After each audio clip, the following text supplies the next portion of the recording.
کامیاب کہانی وہ ہوتی ہے جو ایک کردار کی کہانی ہوتی ہے۔ سب سے پہلے ایک کردار سوچیں۔ مثال کے طور پر ایک جرنلسٹ لڑکی ہماری کہانی کا مرکزی کردار ہے۔ اب اس کردار کو ایک مشن یا ٹارگٹ دیں۔ مثال کے طور پہ ہماری جرنلسٹ کا مقصد غنڈوں کا خاتمہ ہے۔ اب اس کردار کے لیے چیلنجز تیار کریں جو اس کے مشن کو پورا کرنے کے دوران اس کے سامنے آتے ہیں۔ مثال کے طور پہ ہماری جرنلسٹ جو غنڈوں کا خاتمہ کرنا چاہتی ہے تو اس کے لیے چیلنج یہ ہے کہ شہر کا سب سے بڑا غنڈہ اس کا دشمن بن جاتا ہے اور ہمارے جرنلسٹ کو اس غنڈے سے نمٹنا پڑتا ہے۔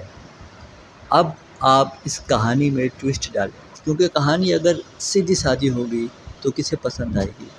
کہانی کو انپریڈکٹیبل ہونا چاہیے، یعنی پڑھنے والا کہانی کے انجام کو جاننے کے لیے بےتاب رہے اور یہی بےتابی پڑھنے والے کو آپ کی کہانی کے ساتھ جوڑے رکھے گی۔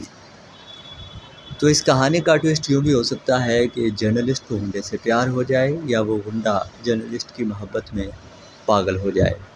اس کے بعد کہانی کا انجام طے کریں۔